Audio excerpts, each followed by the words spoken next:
Alaikum salam. Dumelang bana beso. Hohle moo re shebaneng le hona teng.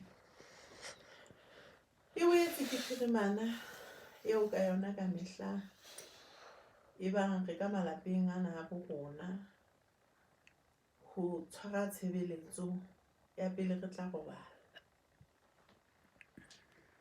Re diella pesaleme ya 109 mono o le mong kajeno.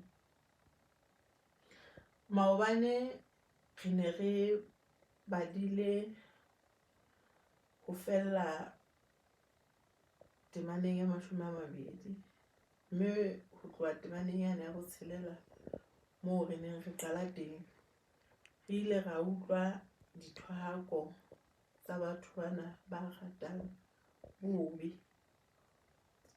mme ra ba ra bua ra re ha e se be rona batho bao, hobane thohako ha se ntho e ntle kapa ha se ntho e monate. Hobane thohako e qetella ya hao ha e tlile ho wena, e qetella e fetetse baneng le baneng ba bona. Yaba re bontsha hore rona jwalo ka ha re ntse re ithuta lentswe la Ntate Modimo tje, ha re itshwarelleng ka Ntate Modimo, mme re tsebe hore ha re itshwareleditse ka Modimo ebile re etsa ho latela hore na lentswe la hae le reng, re tla tseba ho fumana le hlohonololo e seng dithohako. Kajeno mona mo re ba lang teng ke ditaba tse monate tseo Mopesaleme ha bua le wena mantswe ana a hae o ka nkang yaba wa etsa a hao, yaba ke a etsa aka. Hobane o tla utlwa mona o kopa Morena Modimo hore a mo tshehetse botleng bona ba bo etsang, ebile yena ke letsoho la Modimo, mme bana ba ntseng ba mo nyefola ba mo rohaka, ba rohaka Modimo. Ke ka hona ho thweng bokgopo ba bona bo tla ba jwalo ka diaparo tsena tse ba di apereng.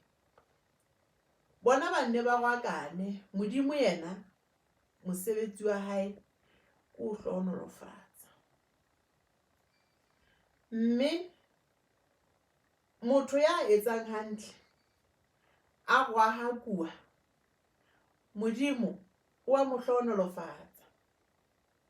Hana jwale ha ke etsa mohlala, ke a kgolwa le wena o ka tseba dintho tse ngata ka hara naha ena ya bo rona ena.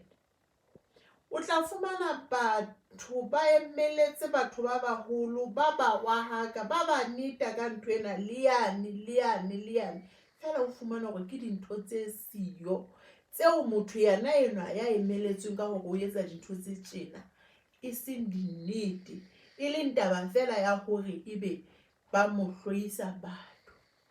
Empa ebe motho yana eo a ntsa netwa ka ntho tseo ha kgutlise hore ebe o eme mono o pheisana kgang le bona batho bana ba senang thuso.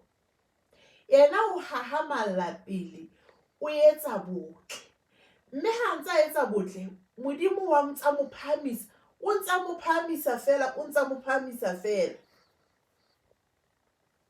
hobane Modimo o lwanela ba ikokobeditseng, o lwanela ba etsang botle. Mme le wena ngwaneso, e ba e mong wa ba etsang botle, e le hore o seke wa fumana dithohako. Boroko ha ebe bo monate kajeno, ke ntse ke sa lebale hore ke re ho wena, ha o bala Bakgalata 6 kgaolo ya temana ya botshelela, e re ya o abelang tsa moya mo abeletsana bophelo. Mme le wena kajeno ke a o qholotsa ke re lentswe lena la ntate Modimo leo re le arolelanang nna le wena, haeba e fela le fihla pelong ya hao mme o utlwa le ho le utlwisisa, nyehela, hobane ha o nyehetse o nyehella Modimo. Nomoro eo ka tshelang ho yona ke 64 2 8 64 08 28 28. Shalom aleikum. Alaikum. Alaikum salam.